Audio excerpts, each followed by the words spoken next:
I've never gotten into JRPGs, and my friend keeps bugging me to try this series called Persona! But what is Persona? It's about a bunch of high school students with the powers to kill God. Oh, and a bunch of dating sim elements, but we don't talk about that. The main gameplay loop of Persona consists of a slice-of-life high school simulator and a JRPG dungeon crawler. It's actually a spin-off of a series called Shin Megami Tensei, sharing the same demon compendiums. What differentiates Persona from other JRPGs is a seamless blend of social simulation, presented by the social links and your daily high school activities, and the typical dungeon crawling of JRPGs, with an amazing story to go with it. Now, I can talk all day about the game, but the best part will definitely be the story.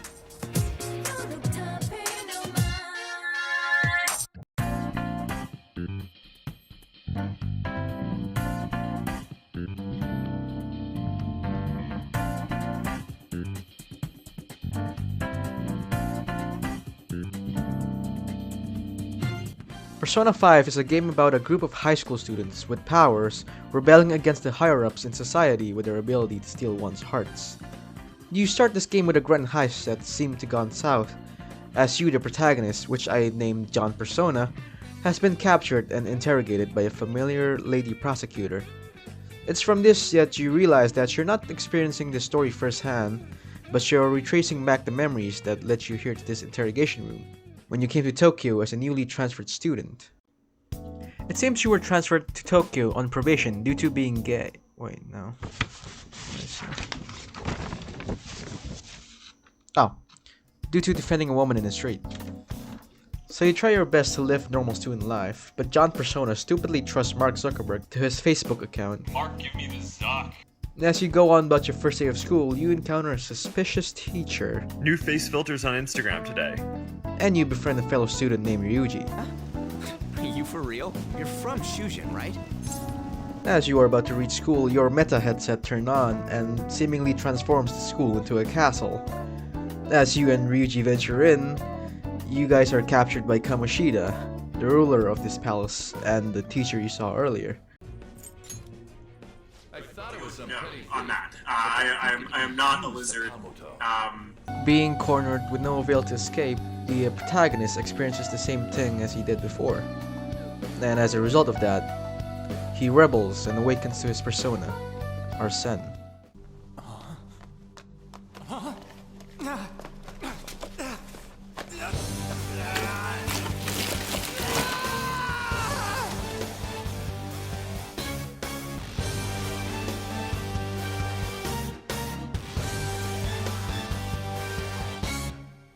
Now the series is heavy with symbolism, and it's one of the very things I love about it. The main thing for Persona 5 is taking one's mask off and rebel.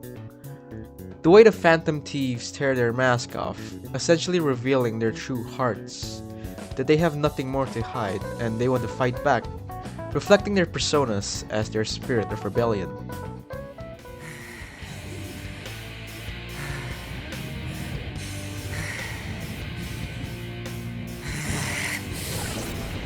Right on. What's up, Persona? This effing rocks! Now that I got... Each Persona game has different symbolisms, as with this one, it's all about rebellion. It's about saying no to the unfair demands of society and standing up for yourselves. This is all embodied by all the people you meet in the game, and all the social links, and it dives even deeper the more you get into the game story. But as you and Ryuji escape the castle, it seems that the real world had no effect on what you just experienced. So deeper going to the story, you're gonna be bouncing back between being an honest high school student and being a hero in the metaverse, stealing hearts. Along the journey, more of your friends also receive the potential of awakening their personas through all the hardships you all go through the story. A persona? No, dude. It's a bike! I can feel it. Myself. Me! And you all form a group called the Phantom Thieves, or whatever you call them.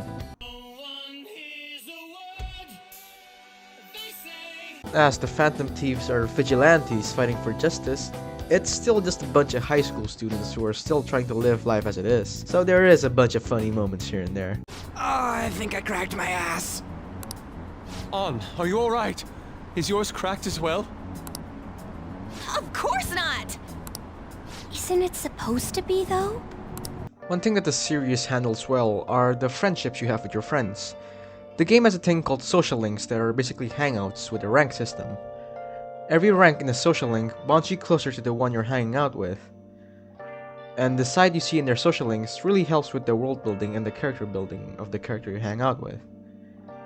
The social links in Persona resemble one of the major arcanas in tarot cards, in one way or another, and actually reflects their character and what they represent. Throughout the game and the story, the Phantom Thieves will soften up into each other and make incredible moments. And especially if you do their social links, you all essentially feel like a family at the end. The important message of Persona 5, and to an extent the other Persona games, is take your time. This game is essentially just a high school simulator. You go day to day by the calendar, but nothing you do in a day is really wasted. You'll always spend that time either with a social link or doing something that levels up your social stat or helping you with combat. The time we spend being there for someone is cherished. It's important. Every decision we make, every action we do, it can change people's lives. I love you.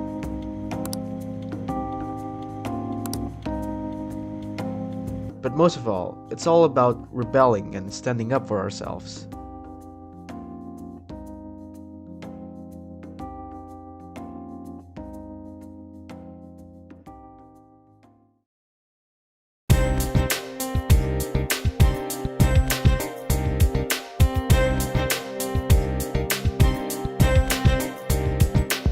From the busy streets of Tokyo to the isolated town of Inaba, Persona 4 is a story about a bunch of high school friends delving into a murder mystery, while trying to uncover a mysterious TV world.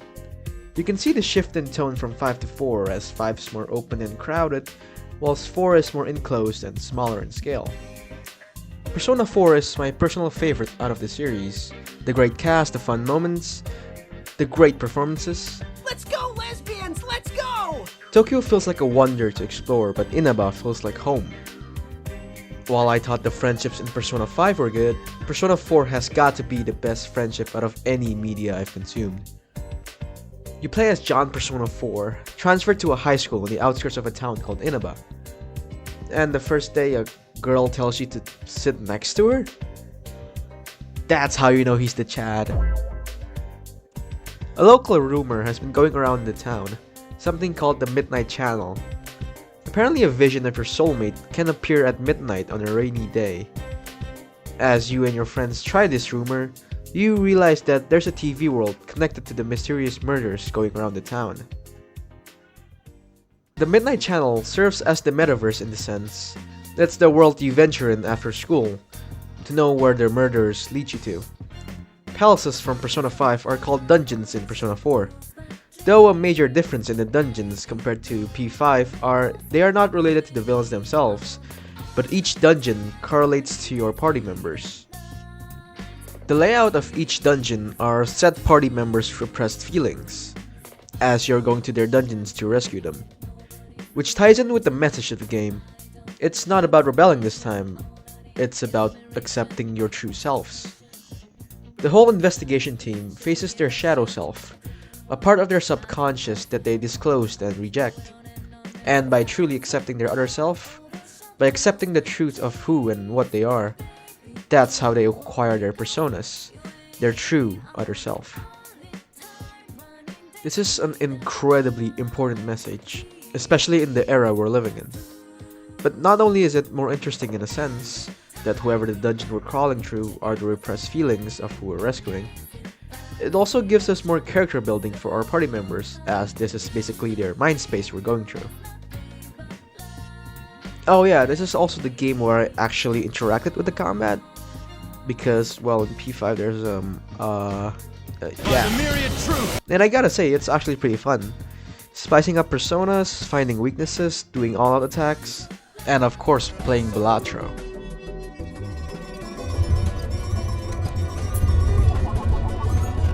Though it does get pretty tiring if you do farm for hours straight. I guess that's why each dungeon has a month of deadline and yeah. It's basically the same vegetables. concept, discovering a murder mystery with your classmates while juggling between your social high school life and the TV world. Meeting new confidants, bonding with your friends. Persona 4 also introduces the best character in all of fiction. Who is a detective who lives in Anaba? And of course, I'm talking about Naoto Shirogane. Aside from accepting your true selves, Persona 4 also delves in the importance of truth. As rescuing more of your party members, you see their true sides, but also uncovering more about the truth of the murders. Maybe the real truth was the friends we made along the way. Persona 4 Golden really does provide a good and most of all fun story. I can't say much without spoiling, but I can't recall how much I've genuinely laughed so much in my first playthrough of a game. It really is that funny sometimes. The characters are insanely lovable, the story is intriguing, and I genuinely had an absolute blast playing this. The major gripe of some people, maybe because Golden is basically a PlayStation 2 game, it might feel outdated, and it kinda is. Or there's a remake coming which you probably should wait for, but Persona 4 is an amazing experience nonetheless. And an important message for you to remember. Accept your true self.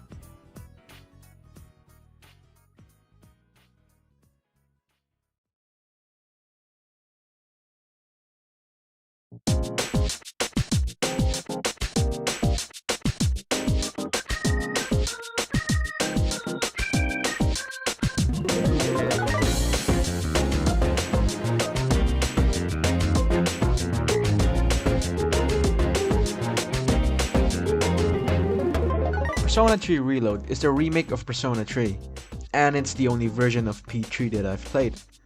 So I'll address my experience using Reload, not the original.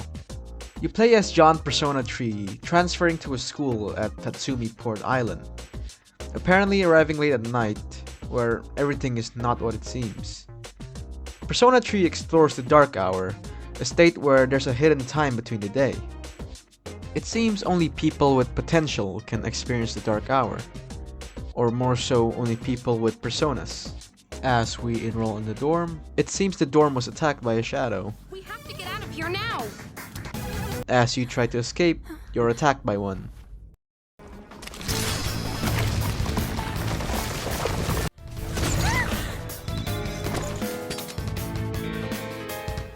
So what does the protagonist do? He grabs a gun and starts aura farming?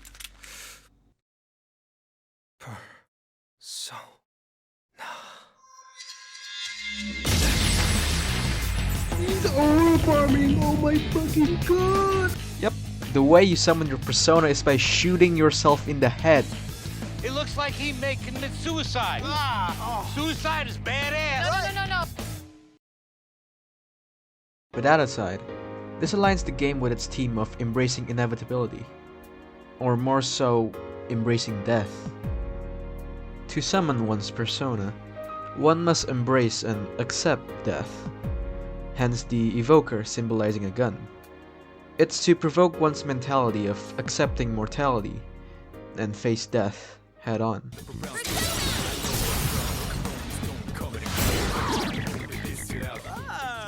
Now the theme of Persona 3 is way more dark than the others.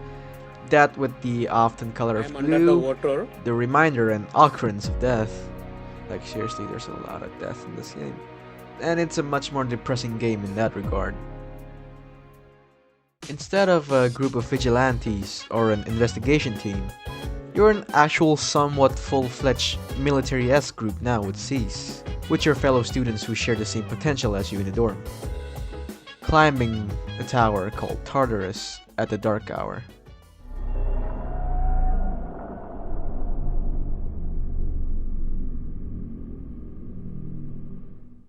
Now besides the story beats, Tartarus is where you're mostly gonna spend time exploring and doing combat, and Jesus Christ, Tartarus never ends. I want to die. Although thankfully the combat of this game is absolutely spectacular.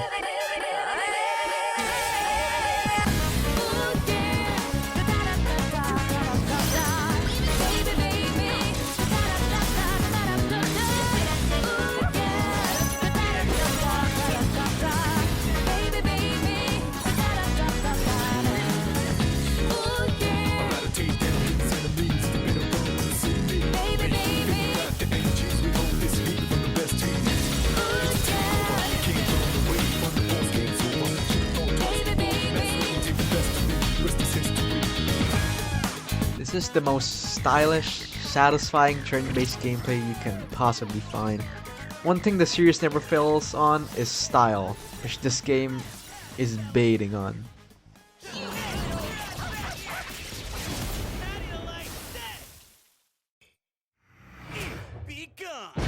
The one gripe I have with Persona 3 Reload is that the male members of SEES don't have social links. They have episodes instead, which is somewhat of a social link, but it just doesn't really cut it. It's only on certain days and you can't even miss it. Really wish I could hang out with like Akihiko or Junpei and learn more about them, and not the MILF hunter or student council guy. Although the social links that are there, at least for the main cast, are generally great. It really embraces the symbolism of the arcanas. For example, the Lover's Arcana with Best Girl. Yukari's journey through her social link aligns with these themes, as she grapples with her emotions, family issues, and ultimately finds love and acceptance. I love you. But more than that, she at the end understands what love is. There's much more in the game that I will let you all discover yourselves, but you get the point. I love these subtle details. It makes the game way more enjoyable if you pay attention and analyze through it. While having a more serious tone and story, Persona 3 does have its fun moments as well. SEES, while seeming as a group for Dark Hour operations, does eventually turn around, becoming a family as well. The journey through the game isn't just about embracing death, it's also about accepting loss and moving on. The second evolutions of each party member's persona isn't gained by a euphoric hangout like the other games, but a traumatic event that changes their perspective, their resolve. It's about finding the most through loss, turning a broken heart to a stepping stool to move forward. But it's heartwarming to see these characters you've been with actually grow, and with new purpose, facing head-on to the challenge. This game really speaks about the term memento mori and memento vivere. It's not just about remembering that everyone eventually dies. It's also a reminder that you have to live, that you have to spend the most of your moments knowing that eventually everything ends. It's about embracing inevitability, embracing life.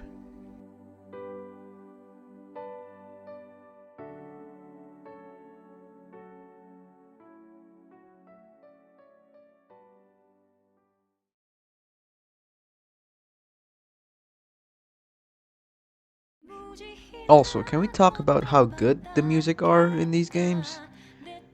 Absolute bangers, and even the lyrics have symbolism as well.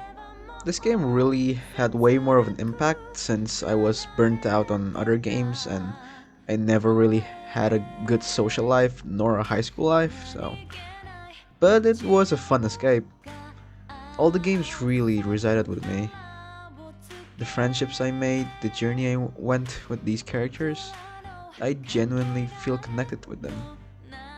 This series will forever hold a special place in my heart. Because not only was it an amazing experience, it was also a lesson in many things. It's about knowing when to stand up and rebel to the unfair. It's about understanding oneself and accepting ourselves for who we truly are. It's about embracing the inevitability of death and make the most with the time we have. And it's about taking our time, spending our precious finite moments with people we love and cherish. I really enjoyed my time with Persona, and I think you should give it a try too.